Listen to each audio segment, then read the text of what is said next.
Então hoje nós vamos dar início ao último título do livro Ser Consciente, que é a conquista de si mesmo.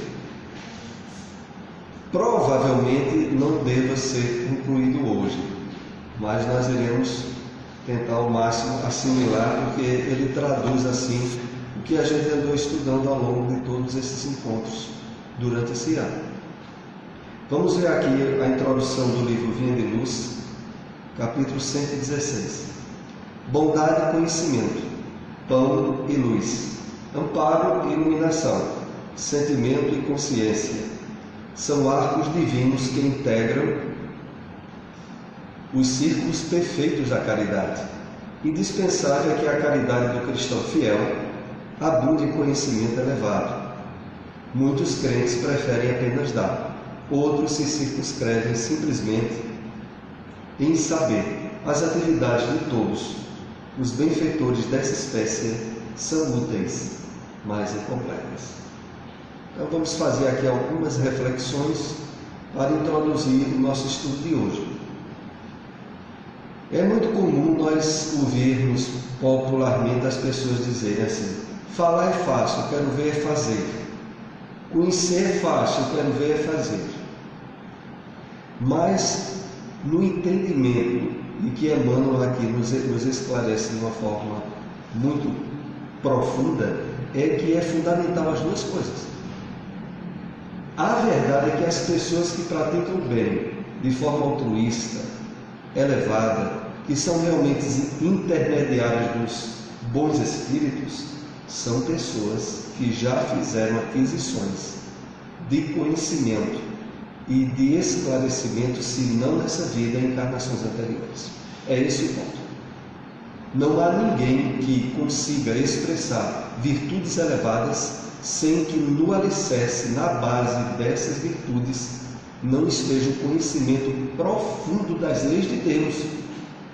A questão toda é que nós vemos muitas pessoas tentando expressar atos e até mesmo a própria tentativa da prática da caridade da forma mais imperfeita possível, aonde de maneira nenhuma está a integridade daquela parte dos escritos existentes no Evangelho que diz: dá com a mão direita sem que a esquerda saiba. É muita gente que, claro que todos os esforços do bem têm o seu peso, mas em termos de qualidade e de virtude elevada, só sabendo, tendo por base o conhecimento, o esclarecimento do funcionamento das leis de Deus.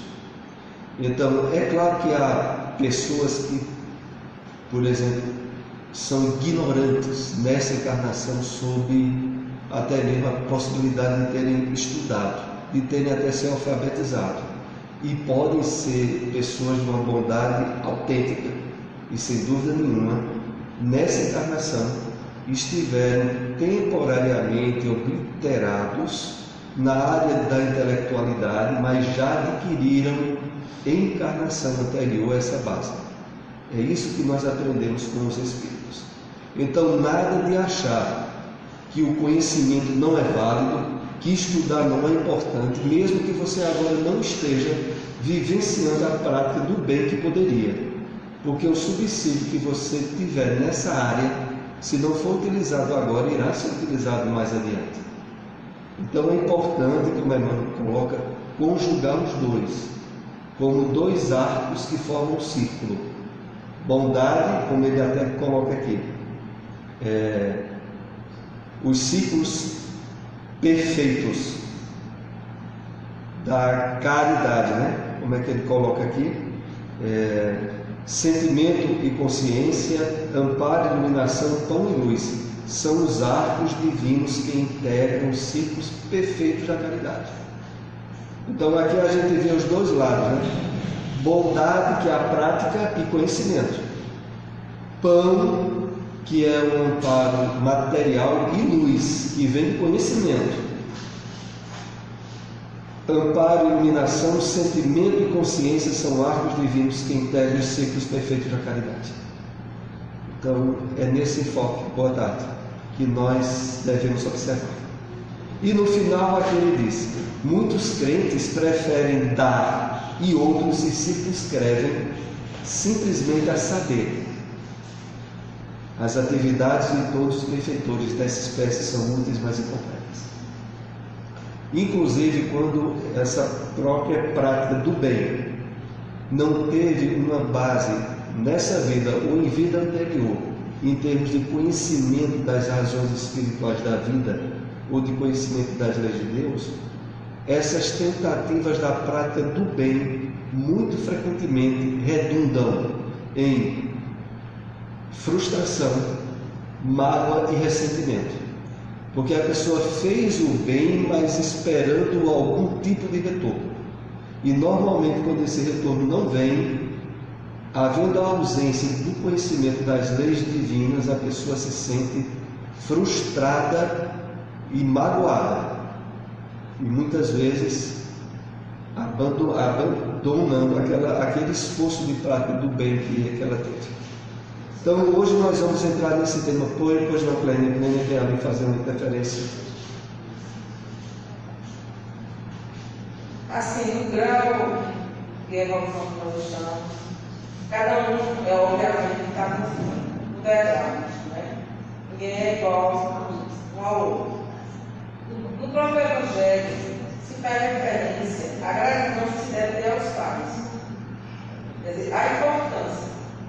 Quando a gente vê também uma citação de Jesus em que ele cura 10 pessoas, todos voltaram para agradecer. Então, eu particularmente acho a gratidão importantíssima. Obviamente que você, quando faz algo para alguém, você faz de coração para ajudar. Mas, se de repente a pessoa tem um ato de ingratidão com você, eu acho que a gente não fica totalmente diferente. Falar que você não fica com água ou uma coisa mais séria, mas você fica triste. Porque a gente, assim, doou, certo? Doou carinho, doou por amor, doou por necessidade, doou por vários motivos. Eu acho que também a gente que é cristã, aquele que recebe, no mínimo, não é retribuir na mesma proporção. Porque às vezes a gente não tem condição de retribuir.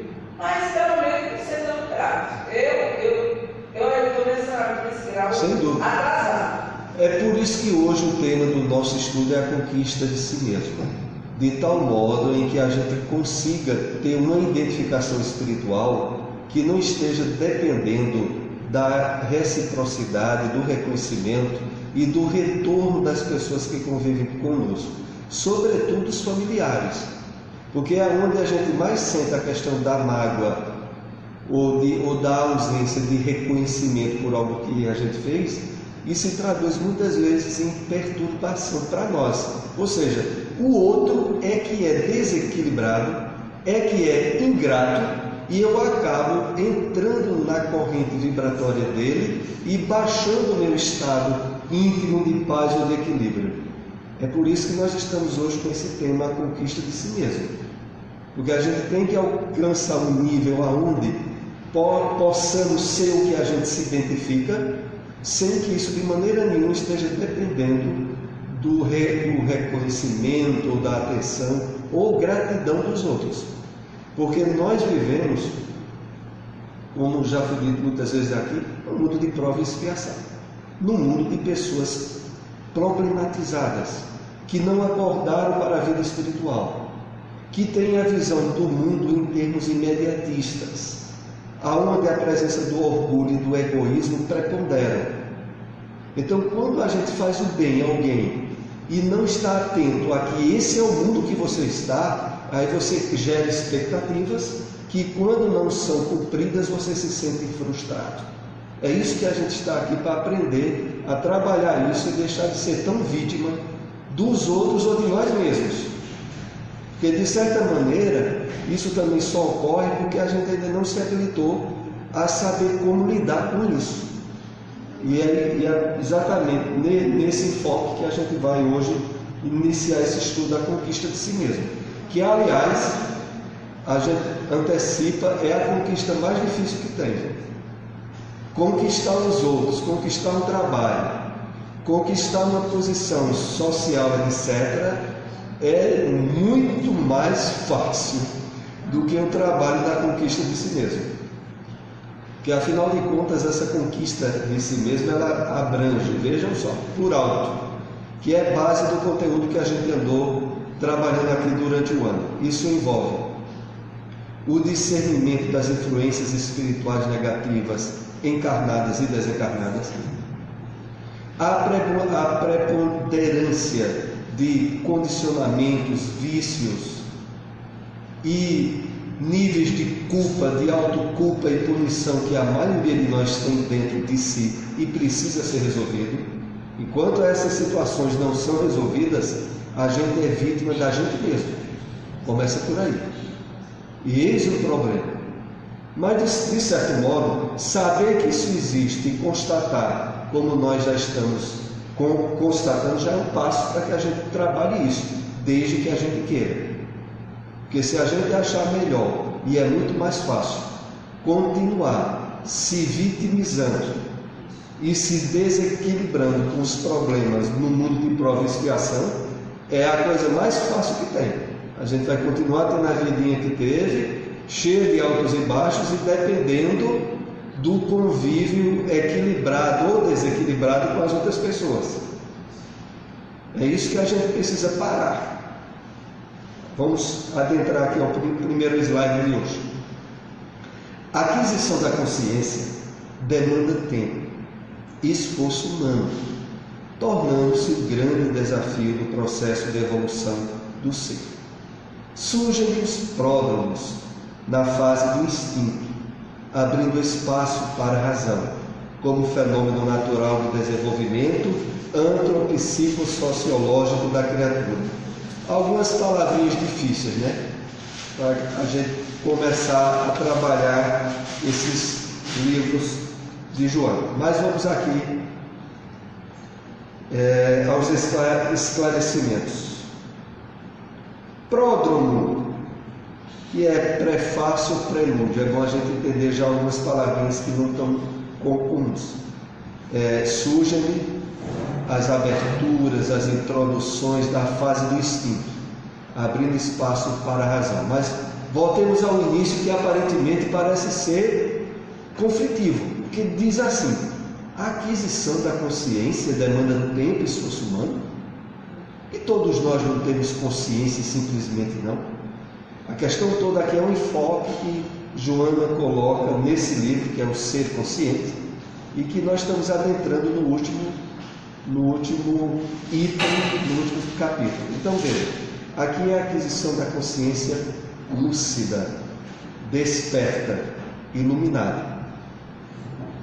E aí a gente já começa a entender, demanda tempo e esforço, não vem de graça, tornando-se o grande desafio do processo de evolução do ser. Ora, alcançarmos essa consciência lúcida e desperta é a meta da nossa evolução. É a grande meta. E para a qual nós temos agora, nesses estudos, com o conhecimento espírita, com inúmeras encarnações onde a gente já sofreu, quebrou a cara muito, inclusive nessa, a grande maioria aqui. Então a gente já está mais ou menos assim, amadurecido, nem que seja de forma forçada, a começar a trabalhar percepções, entendimento e despertamento de níveis de consciência em nós que nunca tinham sido trabalhados. É esse ponto que nós nos encontramos agora. Voltemos aqui ao título: tornando-se o grande desafio do processo de evolução do ser. Surgem os pródromos, né? A introdução, a apresentação, na fase do instinto. Então a consciência começa lá atrás, em termos de mínima expressão, abrindo espaço para a razão como fenômeno natural do desenvolvimento antropopsicossociológico da criatura, ou seja, o desenvolvimento de forma ampla, integral. O discernimento do bem e do mal do certo e do errado, e as aquisições ético-morais aparecem como se fossem um medrar espontâneo da essência divina, de que é constituído o espírito. Todavia, o aprimoramento e a profundidade desses valores dependem do empenho, do interesse, das realizações de cada um. Nesse texto, vamos esclarecer aqui uma palavrinha pouco usual, que é medrar, como se fossem o medrar, que é ampliar, romper, desenvolver, tudo isso é medrar. O rompimento, a ampliação, o desenvolvimento espontâneo da essência divina. Isso é o medrar. Mas voltemos aqui à primeira linha. O discernimento do bem e do mal, do certo e do errado, e as aquisições ético-morais aparecem como se fosse o rompimento, a ampliação espontânea da essência divina de que é constituído o Espírito. Aí a gente começa a entender, né? Porque esse discernimento do bem e do mal, como nós iremos ver adiante, inclusive em termos de figura bíblica, veio da questão da árvore do conhecimento do bem e do mal, né? Que inclusive é objeto de análise nesse estudo de hoje. Então vamos ver aqui de que é constituído o Espírito. Todavia, o aprimoramento e a profundidade desses valores depende do empenho, do interesse das realizações de cada um. Aqui nós somos chamados à responsabilidade sobre ser um participante ativo desse acordar da consciência, em níveis mais amplos e profundos. Porque é claro que através do processo da evolução, nós evoluímos, da reencarnação, nós evoluímos, mas há troncos e barrancos. A razão básica de um mundo como o nosso, já teve espíritos iluminados, o maior deles, o Cristo, é porque eles vieram com a intenção de abrir brechas para que nós despertássemos interesse para ser coparticipantes, ativos nesse trabalho de afloramento da consciência profunda.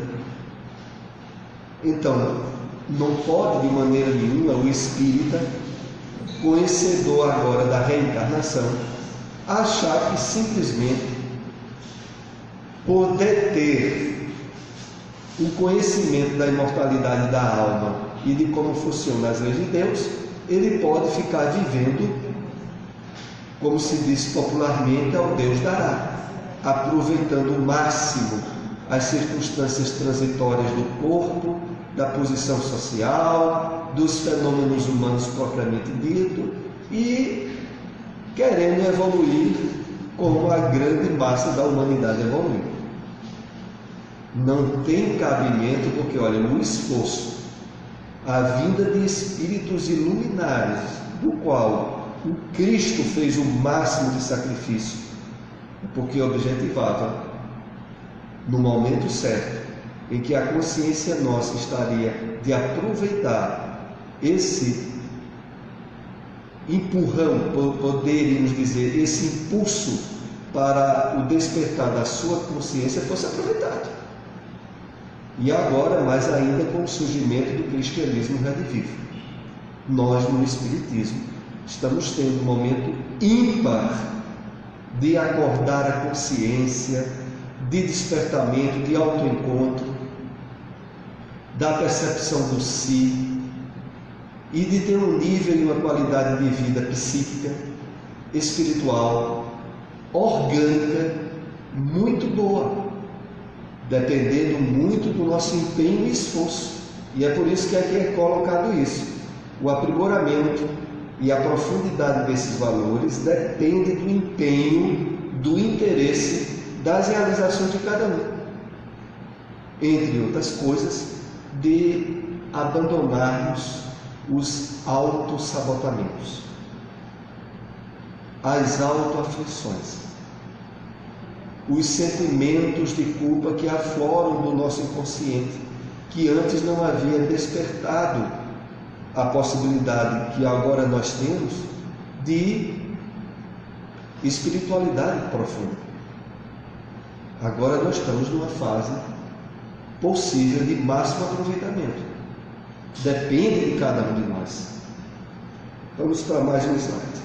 Herdeiro dos arquétipos remotos dos seus antepassados, o indivíduo mantém por atavismos religiosos e culturais a consciência de culpa, especialmente os ocidentais, vitimados pelas heranças judaico-cristãs, no que diz respeito à desobediência de Eva no paraíso e ao fratricídio cometido por Caim. Então vejamos bem, essa questão de Adão e Eva, ela não é uma questão qualquer não, viu? No nosso inconsciente de passado religioso em doutrina judaico-cristã, deixou marcas no nosso inconsciente, as quais muitas vezes nos vitimam até o dia de hoje. Boa tarde. Isaac. Então, vamos tentar explicar aqui algumas palavras não tão comuns. Boa tarde, chegando aqui novos participantes. Importante chegar. Então vamos ver uma coisa aqui que não é tão comum. Herdeiro dos arquétipos. Arquétipos é sinônimo de modelo, de padrão. Remoto dos seus antepassados. Então a gente é herdeiro de padrões, de modelos, desde o passado, lá antigo nosso. Depois disso, o indivíduo mantém por atavismos. O que é atavismos? Traços hereditários. Nós mantemos por uma espécie de hereditariedade psíquica e que abrange muito o nosso campo do inconsciente, os valores transmitidos pelo nosso passado religioso, irrigado de culpa, de autopunição, de autoflagelação. Não é por acaso que inúmeras vezes aqui nesses estudos que nós temos tido aqui aos domingos, desse livro Ser Consciente, nós vimos a dificuldade em que reitera dentro de nós o gosto do sofrer. É essa a questão.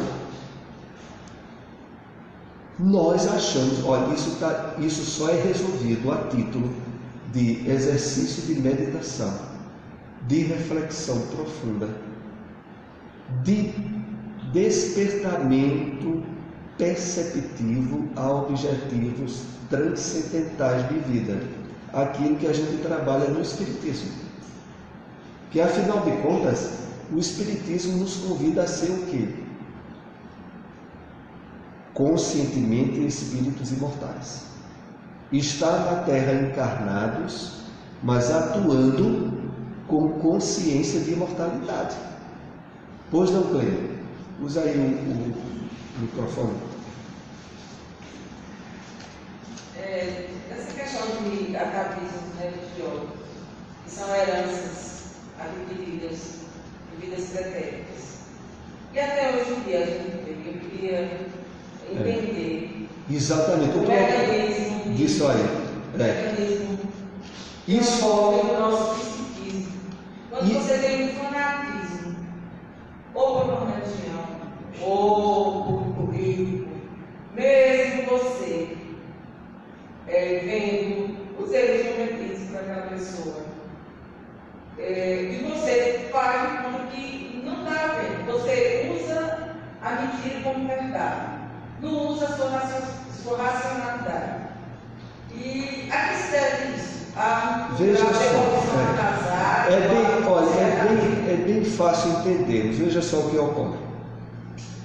Qualquer um de nós aqui que hoje teve a posse do indispensável, fez suas alimentações, tem a possibilidade de um certo nível de equilíbrio na área física, está com relativa saúde e está usufruindo do conhecimento da revelação espírita, qualquer um de nós aqui éramos para ter um nível de satisfação, de felicidade íntima, de paz interior, de bem-estar, que normalmente a maioria de nós não tem.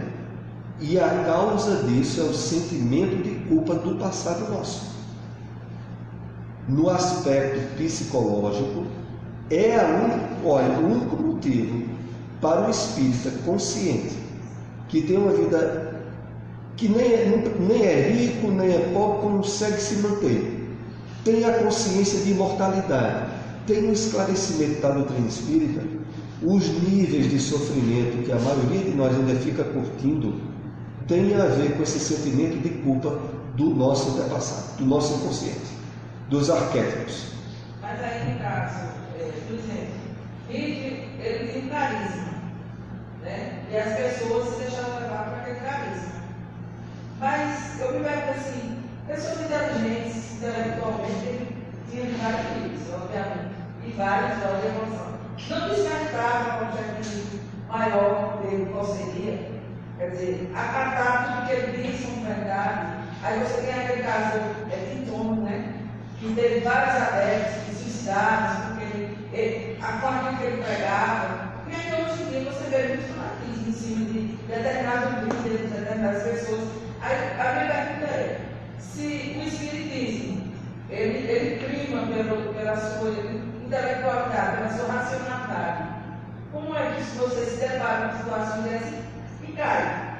Então, aquela pessoa, sabendo que o único poder que vem na gente tem é Jesus. O que mais ocorre, e nisso o Espiritismo, e principalmente nesses estudos que a gente está tendo aqui de psicologia espírita, é que tudo que ocorre exterior a nós, todos os conflitos, todos os problemas exteriores, eles estão e se apresentam como instrumentos para acordarmos na solução interior em nós. Não é por outro motivo que aquela frase do Cristo se aplica a tudo. Buscai primeiramente o reino de Deus, que as demais coisas vos serão dadas por acréscimo. E que quer dizer o quê? Todos os problemas e conflitos que a gente tem na relação externa com o mundo material, com as pessoas, com o governo, com os problemas financeiros, afetivos, aonde a gente entender problemas que estão fora de nós, eles devem ser vistos e trabalhados como oportunidades e instrumentos para que a gente encontre a solução interna. Enquanto a gente quiser resolver fora, surgirão problemas novos. Porque enquanto a questão não for resolvida na raiz, e a raiz é espiritual, é profunda em nós, a gente não resolverá nunca. Todas, a gente resolve um problema fora e vai aparecer outro. É por isso que Emmanuel, entre outra frase bem sintética que ele diz, e que é de uma psicologia profunda e verdadeira, é: depois de um problema, aguardar outro. Você está tendo um problema agora, ótimo, não se preocupe, vai ter outros. Então não fique ansioso. Você está no mundo de provas e expiação. E enquanto você não acordar profundamente, você vai estar se deparando com problemas. Então é nesse sentido que eu vejo mais, e principalmente fazendo uma ponte com esse estudo que a gente está tendo hoje de conquista de si mesmo. A gente quer conquistar tudo lá fora, e aí não conquista a si mesmo, chega no mundo espiritual destrabelhado como destrabelhado estava durante a encarnação. Às vezes com 1000 facilidades e se deixando levar por 1000 conflitos, do ego mal resolvido, do inconsciente conflitivo, dos atavismos e hábitos milenares que nos levaram para baixo, quando a gente poderia estar tendo uma vida de qualidade emocional e espiritual muito melhor, e não tivemos, porque fomos os próprios sabotadores de nós mesmos. O problema maior é esse. Eu aqui, inclusive, há um tempo atrás a gente fez uma reflexão sobre isso, mas que é pertinente a gente repetir. Isso é assim: se a pessoa não tiver conquistado valores internos, de maturidade, de conquistas morais e espirituais, ela sabota o que a vida lhe der de facilidades. sobretudo naquela área onde a pessoa tem certas debilidades e que se localiza no seu inconsciente de vidas passadas. Então, por exemplo, homem, se for homem, é muito comum ser na área financeira ou material. Então você bota alguém que ganha uma loteria, ganha uma cena, sem ter tido maturidade, nem conquistas morais ou espirituais para lidar com dinheiro, maior desgraça da vida dele, como já aconteceu com muitos aí. Quando não é desgraça imediata em termos de tragédias materiais, vai ser desastres morais, vai ser uma complicação para a vida dele desgraçada, porque ele não tinha condições de estar lidando com aquela facilidade. Outras vezes a gente vê isso, inclusive, nos relacionamentos afetivos. Às vezes tem uma mulher ou tem um homem que, face às suas imperfeições e necessidades morais, não merecia ter a companhia daquele ou daquela. Quando se une um tipo de família dessa, o homem ou a mulher vai sabotar o casamento. A pessoa pode ter tudo no seu lugar, em termos econômicos e financeiros, e um relacionamento de afetividade com parte do outro, estável e profunda, mas a pessoa vai fazer por aonde sabotar, porque ela não merece usufruir aquilo. Então é esse o complicador. Enquanto a gente não resolver bem as trincas internas, a gente não vai saber bem lidar com as questões externas. E é até bom que a gente fique com um problema atrás do outro, porque se a gente tiver muita facilidade, a gente desgraça a vida. É essa a questão. Tem que ter um nível de consciência, eu me lembro de um caso, parece que eu contei aqui há um tempo atrás, eu não sei, que eu vi numa palestra de Rossando Chrysler, muito difícil. Ele dizendo de um amigo dele que era uma pessoa que sabia lidar muito com o negócio e rapidamente acumulou bens. E conheceu alguém e veio a casar-se. E foi um casamento assim de relacionamento afetivo recíproco. Mas ganhando bem e tendo muitos recursos, depois de alguns anos, com uma certa rotina natural do casamento, ele começou a atrair a esposa. E achando como uma coisa natural, porque diante de uma sociedade muitas vezes ainda machista, acha que é natural. Ele era bem amigo de Rossando. E teve vezes que ele encontrou-se com Rossando e compartilhava as questões da vida dele. O problema é que de repente as coisas começaram a dar errado nos negócios dele. O que ele fazia dava errado e começou a dar para trás. E ele foi perdendo toda a fortuna que ele tinha, o patrimônio dele.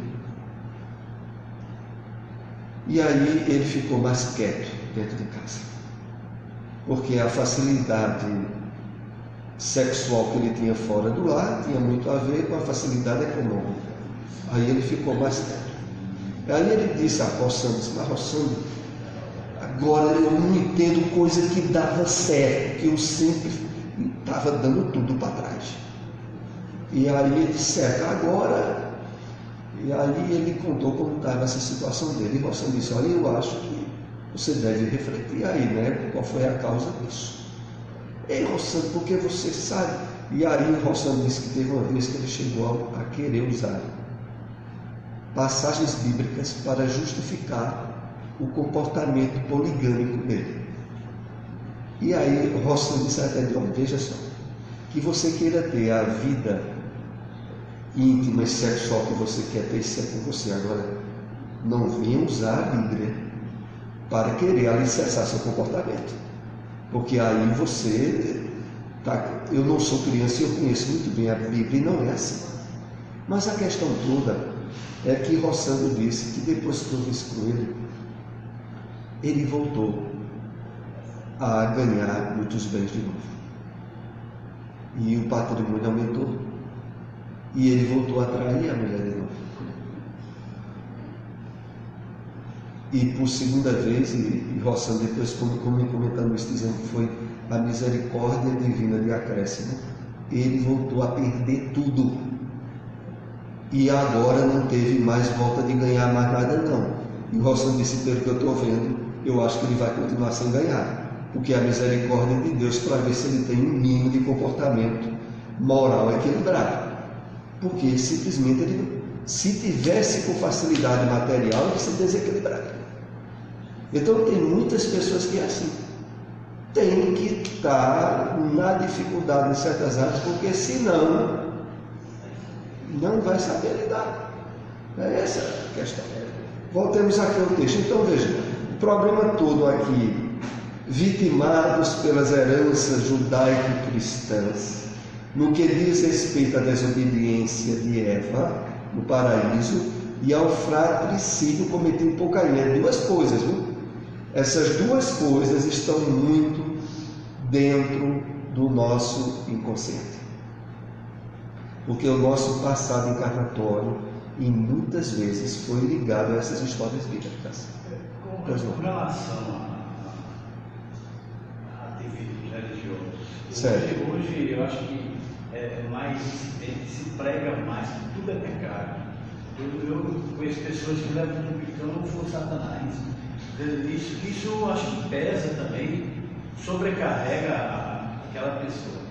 Eu conheço pessoas que tudo para ela foi o cão. Fulano falou mal, isso eu acho que também sobrecarrega o indivíduo desse no caso, não de vidas passadas, mas agora também.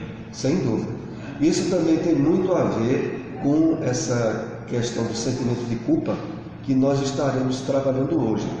Porque é muito fácil tentar fazer a transferência como uma forma de mentir para si mesmo e culpar um terceiro. Porque também hoje, por exemplo, ligado ao movimento espírita, tem muita gente que culpa os espíritos obsessores quando ele está tentando vencer um vício e não consegue, quando ele está tentando superar uma emoção negativa e não consegue. Aí, para o espírito, é os espíritos obsessores. Isso também é uma forma camuflada de não ter trabalho. O processo de culpa interno, nós tivemos até alguns encontros aqui sobre isso. Tem muito a ver com a gente ficar fugindo ou se negando a assumir a responsabilidade. Porque é interessante isso, quando a gente se culpa ou culpa os outros, o resultado dessa atitude é não assumir a responsabilidade. E quando a gente não assume a responsabilidade, a consequência mais natural vai ser repetir o erro.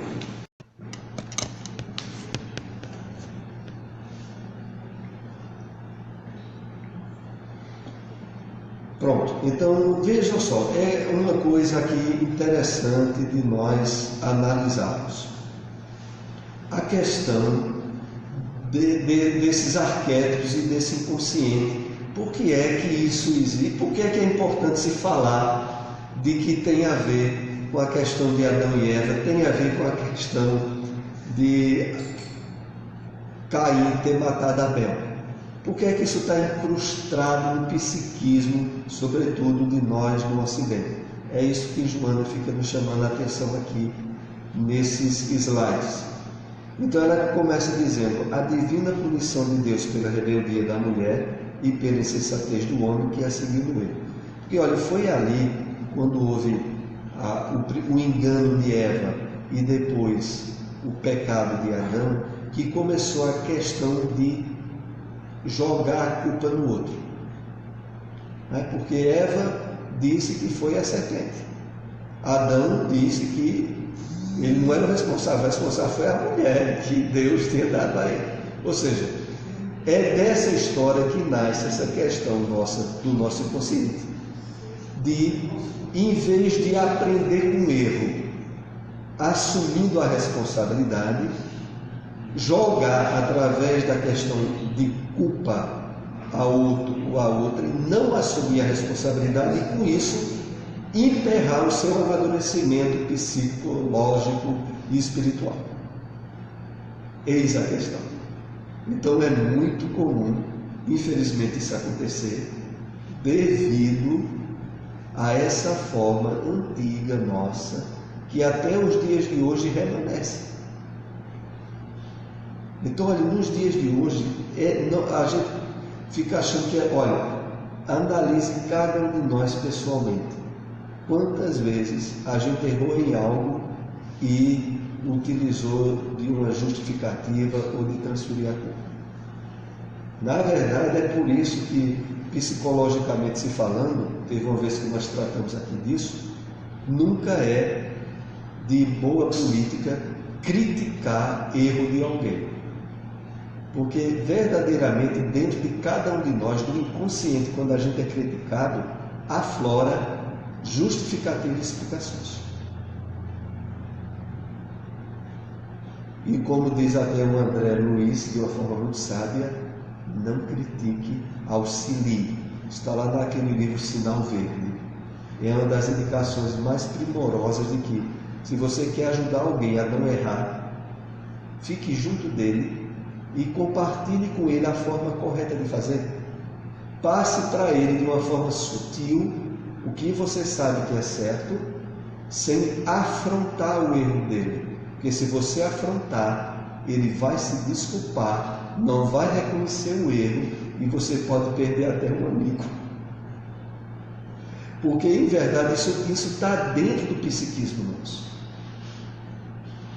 Qualquer um de nós, seja qual for o assunto ou a situação, a nossa índole é de acertar. Se a gente erra, nunca é por intenção, a não ser que a gente esteja desequilibrado psiquicamente. A gente seja um paciente psiquiátrico. Porque aí, se a gente for um paciente psiquiátrico, a gente não deve nem estar tentando estudar isso aqui, que a gente não vai estar amadurecendo muito esses conteúdos, não. Porque a questão toda é essa, é que a gente, seja o que for, você fez querendo acertar. E se você fez querendo acertar, dentro de você aflora 1000 mecanismos que vai justificar qualquer erro que venha acontecer. E aí chega um terceiro e diz, olha, menino, como tu é errado, hein? Pronto. Qualquer criatura humana, quando ouve um tipo de crítica assim, diz, o que foi que houve? E aí vai começar a se justificar. Foi o que houve desde a história de Adão e Eva. Porque a questão é essa, aquilo ali, em termos figurativos, foi colocado na Bíblia, evidenciando o primeiro degrau de despertamento da consciência, do bem e do mal, do certo e do errado. Não é, e de maneira nenhuma, o espírita vai entender que Adão e Eva foram o casal, literalmente falando, que deu início a toda a raça humana. É isso que eu estava questionando. Porque realmente as contradições disso, as contradições a respeito de Adão e Eva ter sido o casal que iniciou toda a criatura humana é muito redundante na própria Bíblia. Porque, eu vou dizer aqui bem rápido, talvez alguém que esteja nos acompanhando, inclusive, não tenha visto, porque veja, só existia Adão e Eva, ninguém mais. Eles tiveram 2 filhos, Caim e Abel. Caim matou Abel. Ficou só um, né? E o que foi que Deus faz com Caim? Literalmente falando. Manda Caim ir para terras longínquas. Foi a penalidade que Caim recebeu. Sabe o que é que houve? Ele foi para terras longínquas. Lá encontrou uma mulher, se casou e teve filhos. É fogo, né? E aí, literalmente falando, querer dizer que todo mundo surgiu de Adão e Eva, que a própria Bíblia atesta que não é, né? Até hoje, atesta que não é. Descendentes de Caim e Abel são filhos diferentes. É, porque disso aí a Bíblia utilizou contextos nos quais era para se buscar o sentido figurado e foi se levando ao entendimento literal. É esse o problema. Então não há para onde. Biblicamente houve inúmeros Adões e inúmeras Evas em vários pontos da terra, simultaneamente. Então vamos aqui para, ainda voltando a esse texto. A divina punição de Deus pela rebeldia da mulher e pela insensatez do homem que, seguindo o erro, responde pelo sofrimento que os acicata. Acicata, hein? Eu procurei ver alguns sinônimos de acicata. Que aviva, que estimula. É isso o sinônimo de acicata, viu? Então, responde pelo sofrimento que os estimula, assim como a expulsão do criminoso aumenta-lhe a angústia, dando mais ao ciúme doentio e à raiva. Então, dessa questão de Deus ter dado preferência a Abel, sem que a princípio houvesse justificativa nenhuma, até hoje ocorre muito por uma espécie de arquétipo, uma família, os filhos começarem, vejam como é o psiquismo do passado nosso, achar que um irmão ou o outro tem preferência pelo pai ou pela mãe. E disso daí, o filho ou a filha que acha mais desfavorecido começa a perceber detalhes e minúcias no tratamento. E aí começa o processo de agigantar o conflito. Por outro lado, esse material psíquico que a gente traz do passado, ele se estende ao longo de toda a nossa caminhada evolutiva. Porque se fosse só na fase infantil, era beleza.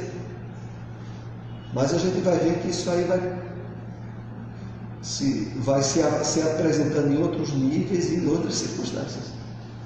Afinal de contas, conhecendo bem o Espiritismo, como agora nós estamos tendo a oportunidade, tendo certeza da misericórdia infinita de Deus, de que é que a gente insiste em ficar se culpado? Porque a questão do nível de qualidade psíquica e emocional que a gente vai estar ainda trabalhando em alguns slides tem tudo a ver com isso, né? Se a gente ainda se sente muitas vezes em seus níveis de infelicidade particular, por detrás disso estão níveis de culpa. Pelo menos para aqueles que hoje desfrutam do conhecimento espírita cristão. Para as pessoas que encaram a vida do ponto de vista imediatista e materialista, não. Essas pessoas, na verdade, a gente, quem é espírita já há algum tempo, fica admirado como é que essas pessoas conseguem enfrentar esse mundo tão cheio de desastres, tão cheio de doenças, tão cheio de conflitos, numa perspectiva só de vida imediata e única. Porque a pessoa, depois que adquire razoavelmente o conhecimento da reencarnação e do Espiritismo, ela fica dizendo, meu Deus, se não fosse esse conhecimento, eu acho que eu não daria conta dos conflitos e dos problemas que eu passei na minha vida, não. Mas vamos aqui para mais um slide. A absurda aceitação literal do texto bíblico, que tem um caráter simbólico, quiçá para demonstrar o momento em que surge a consciência, quando o ser pode identificar o que deve daquilo que não lhe é lícito realizar, saindo do automatismo do instinto para a seleção do discernimento racional, representados no mito da árvore do conhecimento do bem e do mal, gerou conflitos que ainda remanescem nas vidas psicologicamente imaturas. Vocês sabem a quem Joana se refere de vida psicologicamente imatura? De uma forma abrangente a toda pessoa que encara a existência física do prisma de uma vida única. Qualquer um que acompanha assim, em termos espirituais e psíquicos, ela é imatura e apta a grandes sofrimentos. Mas voltando aqui ao início, a absurda aceitação literal do texto bíblico, que tem um caráter simbólico, quiçá, quiçá, muitas vezes a gente acha que já, quiçá, é sinônimo de talvez, quem sabe, demonstre o momento em que surge a consciência, quando você pode identificar o que deve, daquilo que não lhe é lícito realizar.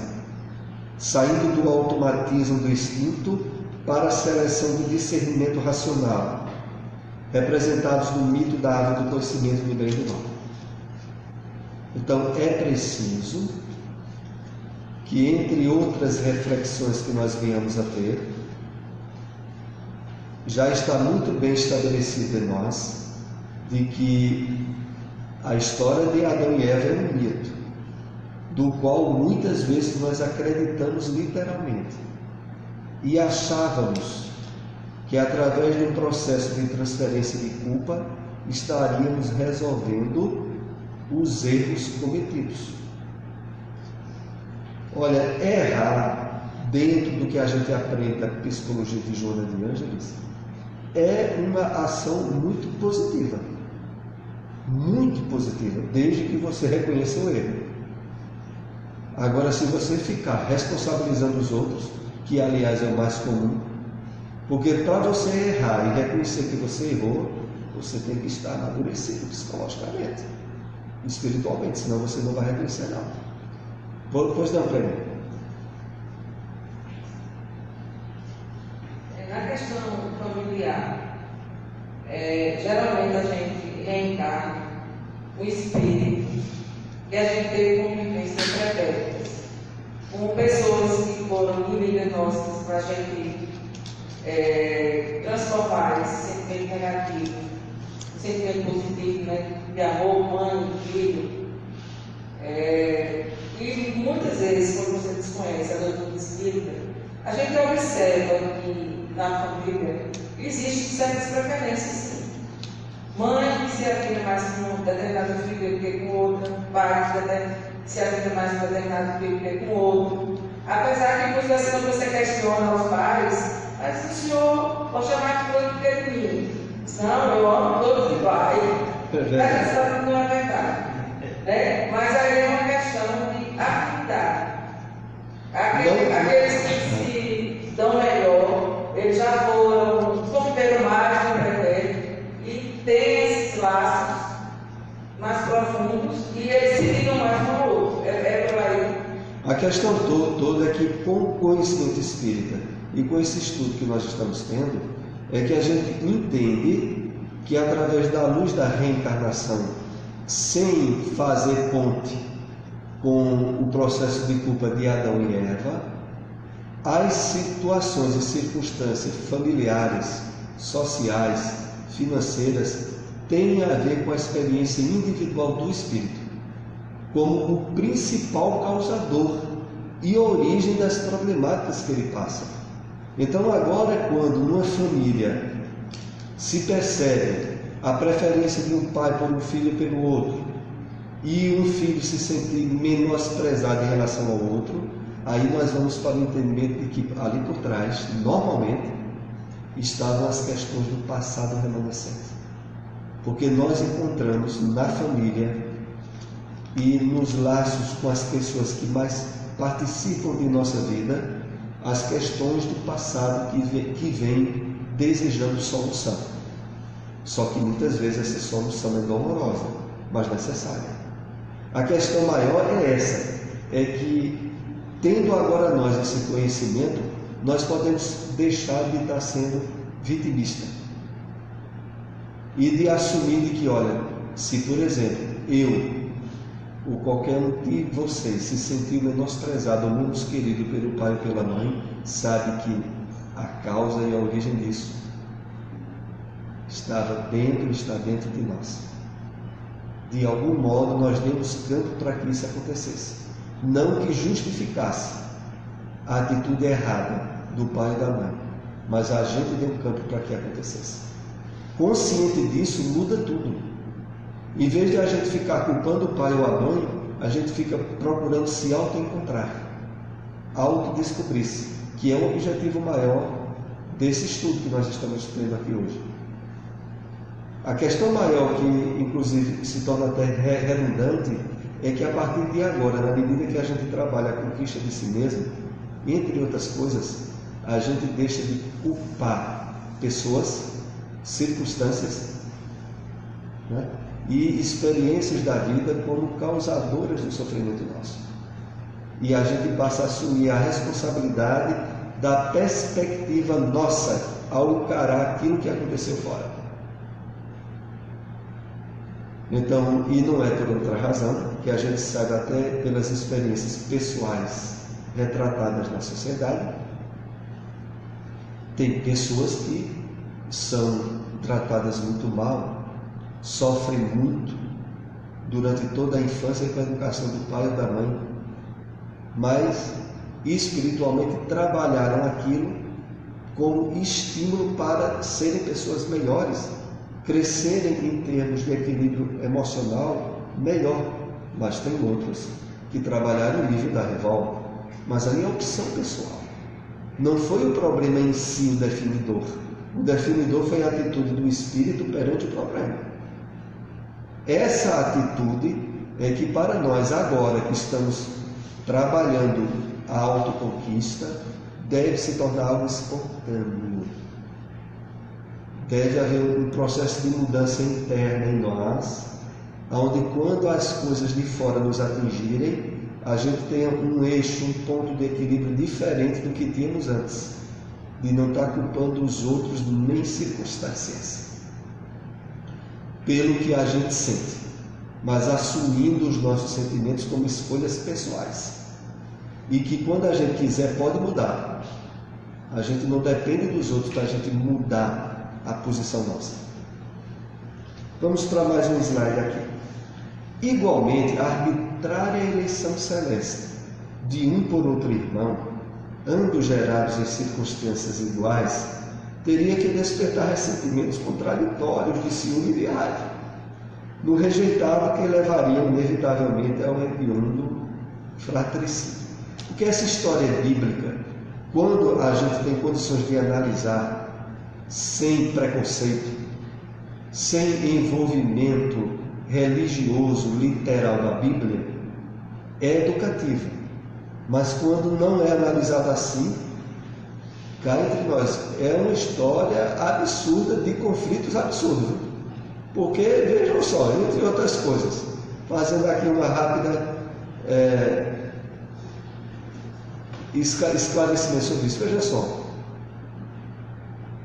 Deus quer oferendas e Abel dá frutas. Caim mata alguns animais e dá carne, me parece. E aí Deus, que não definiu quais eram as ofertas que queria, rejeita de um e prefere a do outro. E aí não vai gerar animosidade não, naturalmente, não vai gerar raiva não. Queria que Caim ficasse morto, achasse bom. Diz aí, Geraldo. Assim, nessa história de Adão e Eva, entre tantos absurdos, um dos mais que me chama a atenção é o que gera mais preconceito, é aquela história de que a mulher foi feita da costerna de Adão. Sim. Isso é até hoje a gente vê as pessoas usando isso como argumento para usar preconceito contra as mulheres. Há muita coisa na Bíblia colocada de forma literal que é geradora de inúmeros preconceitos, né? Até mesmo a própria questão maior do Satanás, não precisa nem se dizer, que colocado, entendido na Bíblia, na figura simbólica das tendências inferiores e ruins do homem, ganhou uma figura mitológica, como se fosse um anjo de poder superior às criaturas humanas e brigando com Deus desde a fundação da terra.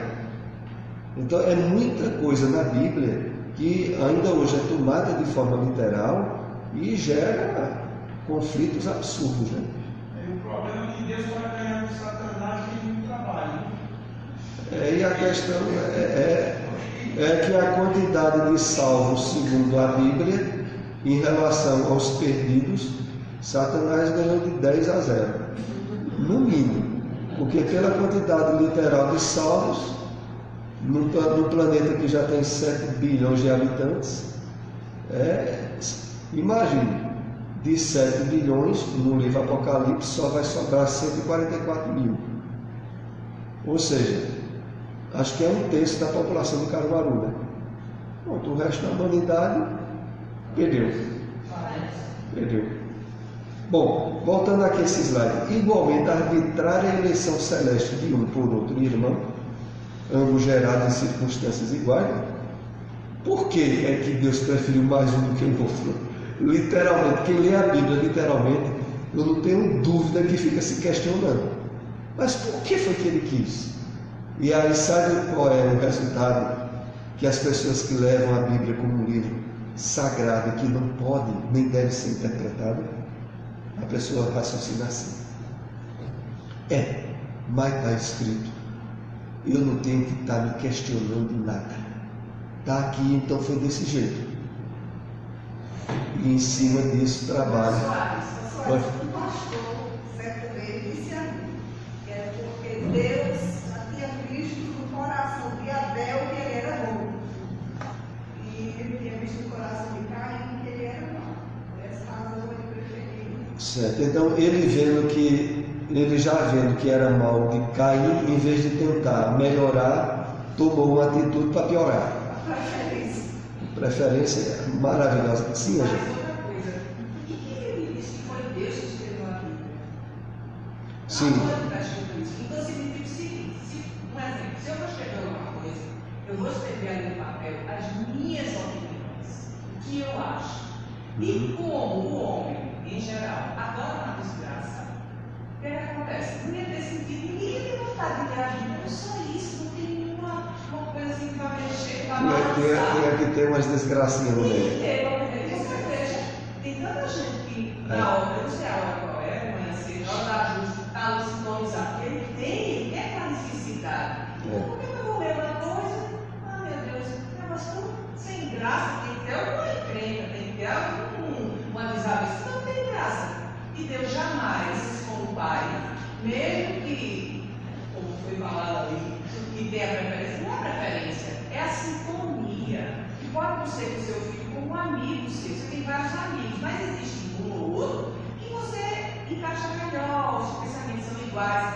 Então, na questão de Deus, jamais, como ela falou que o pastor disse, pelo amor de Deus, aí Deus era esse, que pai era esse, em vez de incentivar que aquele ali que não tivesse um coração bom melhorasse, ele foi estar ali na fogueira falando popularmente. Eu não sei, nunca sei isso. Historicamente, como a própria palavra diz, Bíblia é conjunto de livros. E que a gente sabe que teve diversos autores ao longo de 2000 anos ou mais, de escritos reunidos ali. Mas vamos aqui para mais um slide, né? Em qualquer atividade, competitiva ou não, o inconsciente desatrela a insegurança infantil, ali adormecida, e surgem os conflitos, a infelicidade, a desconfiança desastrosa. Está aí a razão da maioria de nós, independente de religião, e nisso até se inclui também os espíritas, mesmo diante de muito conhecimento, os conflitos do inconsciente é que saem determinando os seus estados emocionais.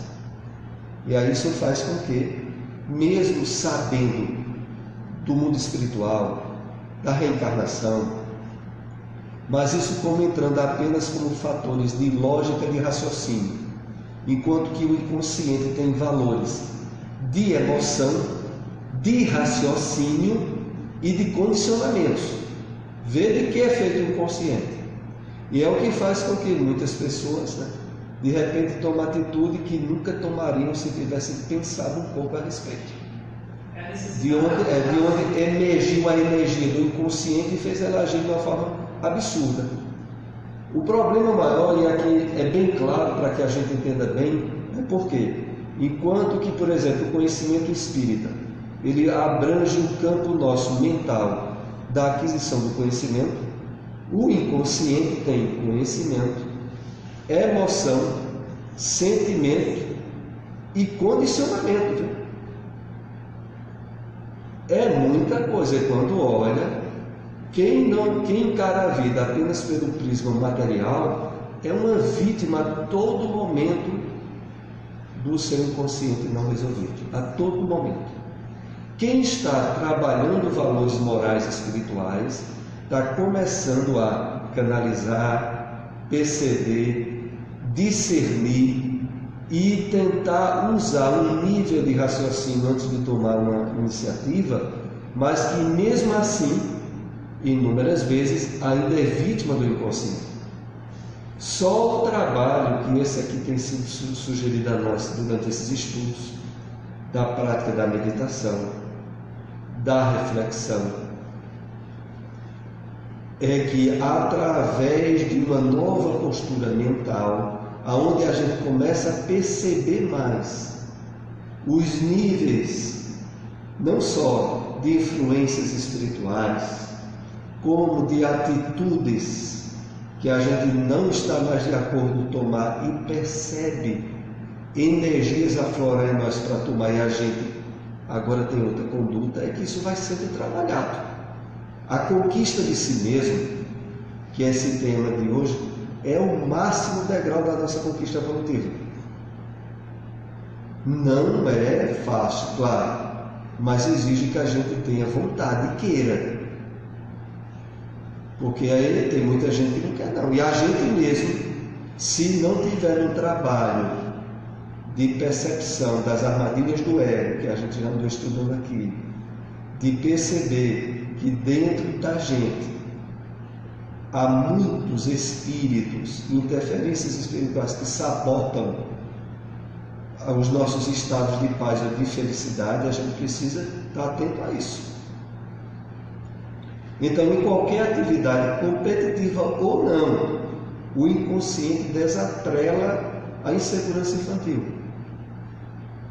Ali adormecida e surgem os conflitos, a infelicidade, a desconfiança desastrosa. Você veja, quantas pessoas isso pode acontecer com qualquer um de nós.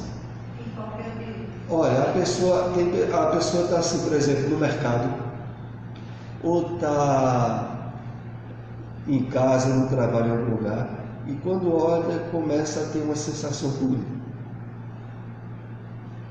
E aquela sensação que a pessoa não estava tendo, começa a despertar um certo medo ou pânico nela.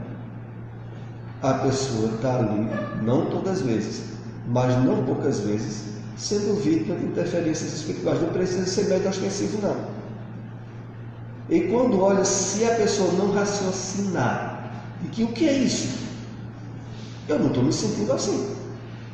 E usar outro direcionamento mental, se não fizer isso e ficar alimentando, pronto, a pessoa começa a faltar ar, a respiração entra e cortar-se, e quando olha a pessoa está tendo problema. Então, de onde vem isso? Uma espécie de reação infantil, algo que surgiu do inconsciente, e nesse inconsciente tanto está o passado da pessoa como as interferências espirituais. E quando olha, a pessoa está diante de um desequilíbrio.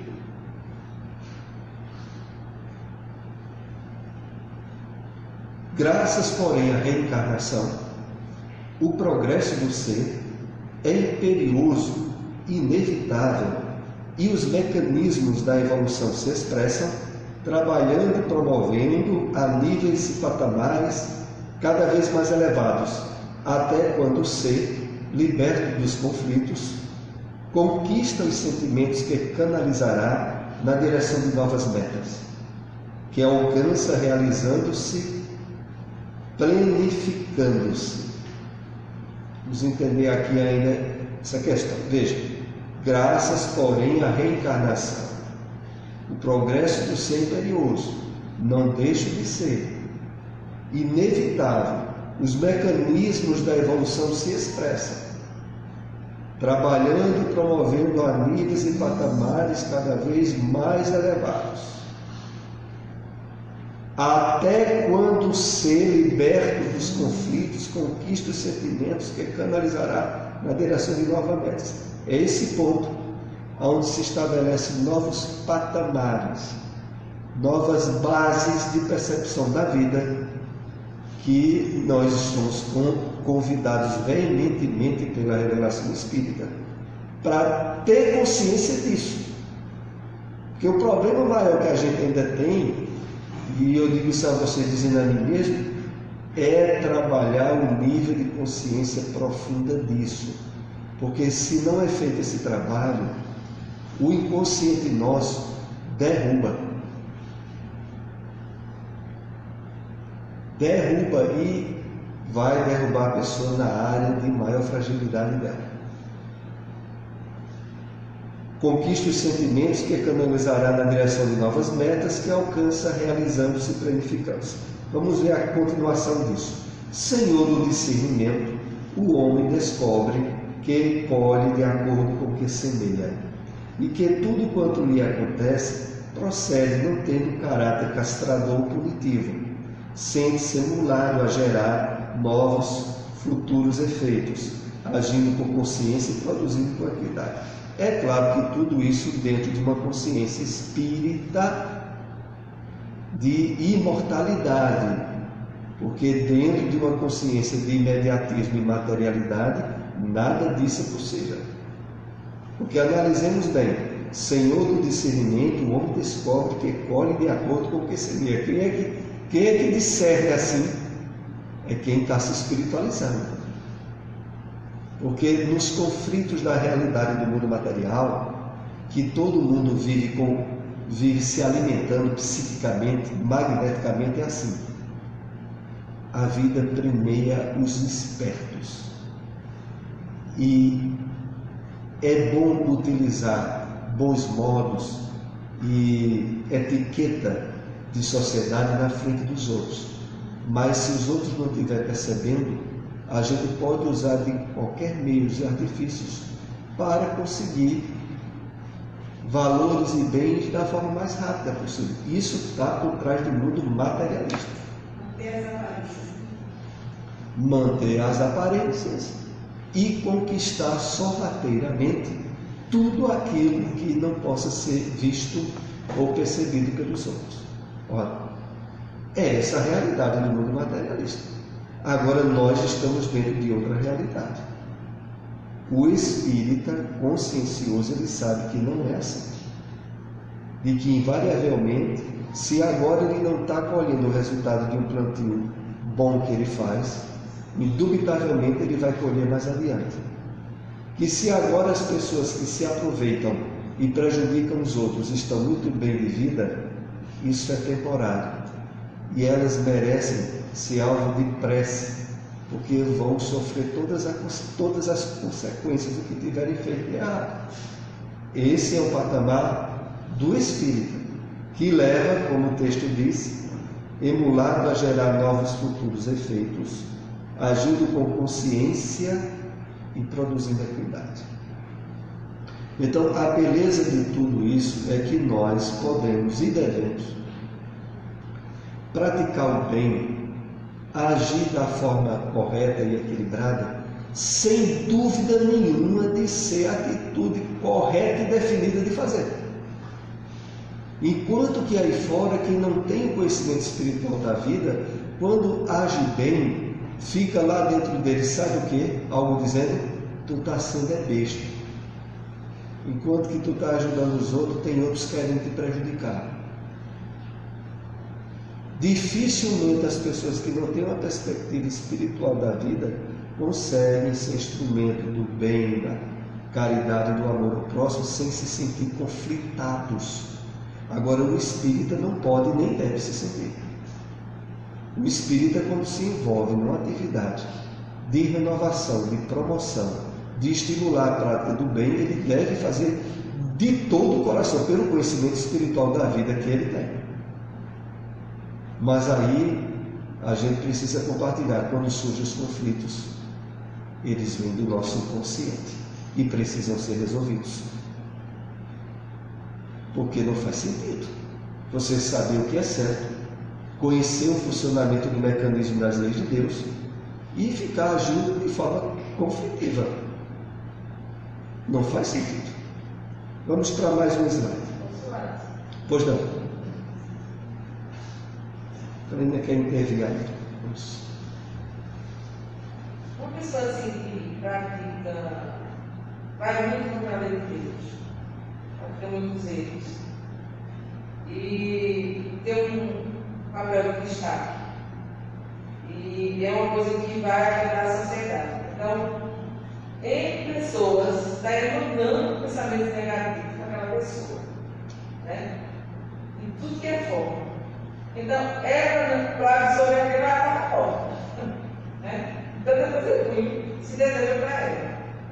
Aí, pelo grau de inferioridade dela, ela é retratada a esses pensamentos, porque pensamento é energia. Se você começa a emanar coisas ruins para fulano e tal, se a pessoa não tiver uma sintonia superior, ela é afetada.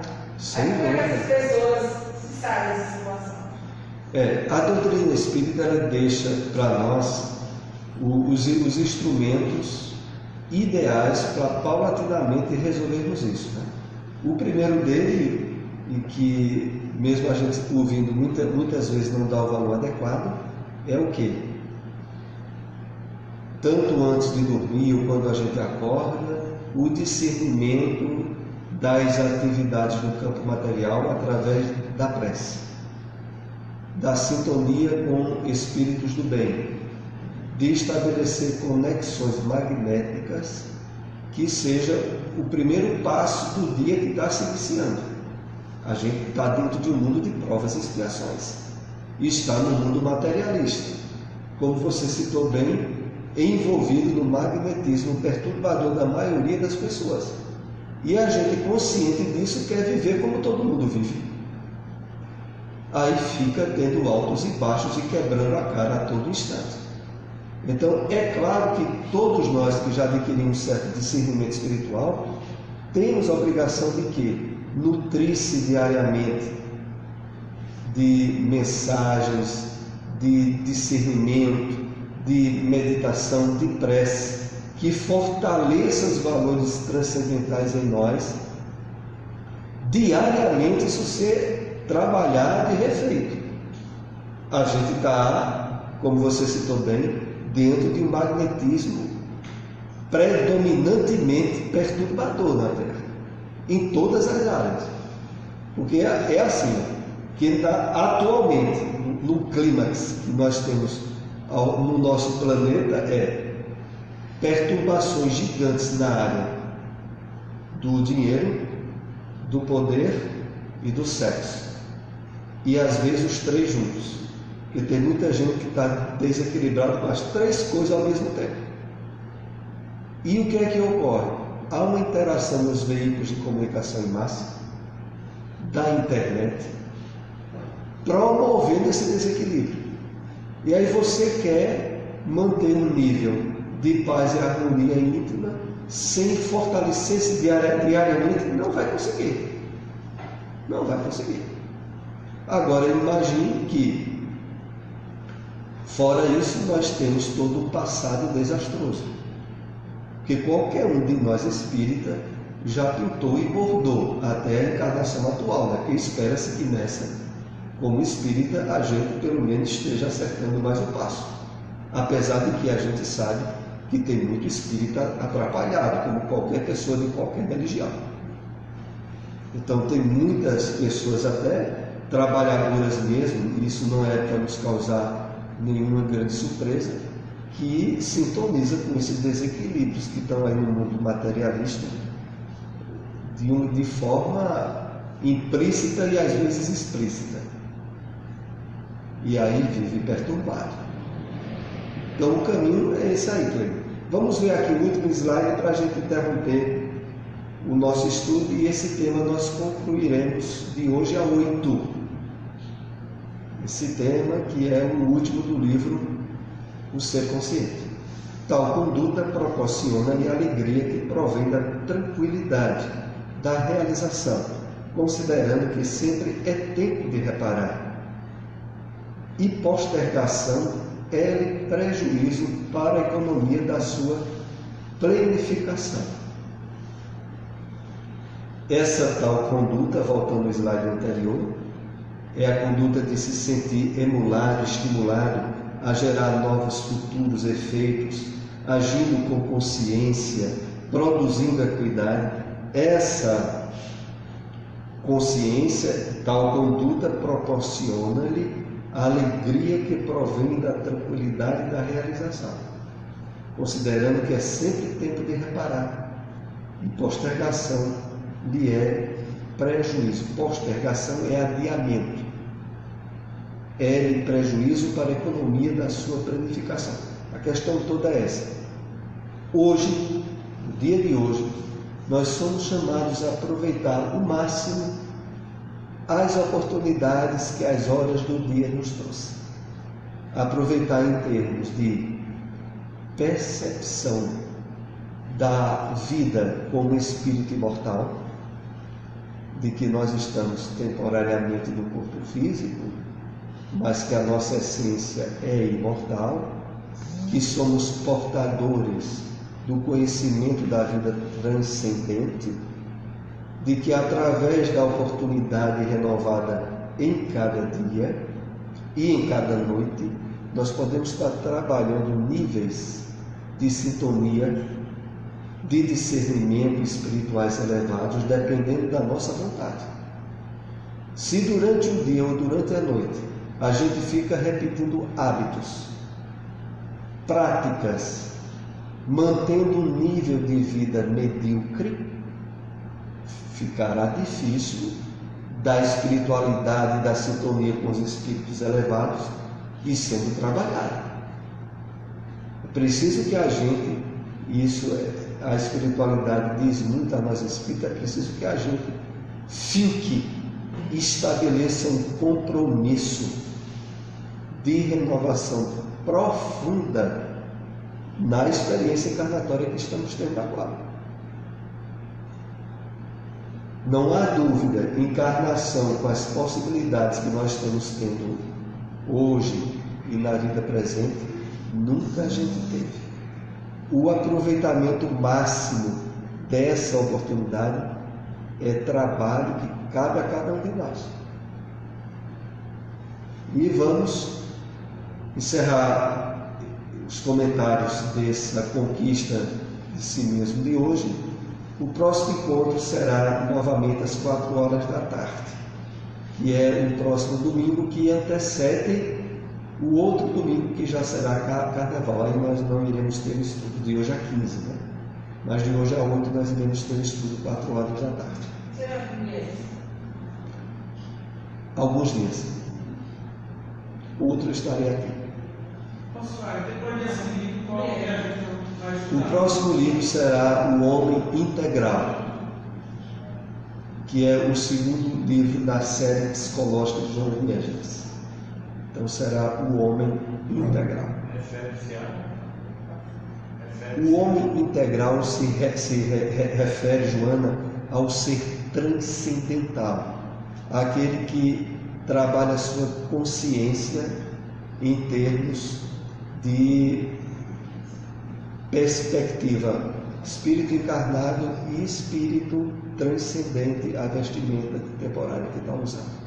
Então, esse é o homem integral que nós iremos começar a trabalhar. Vamos para a prece de encerramento.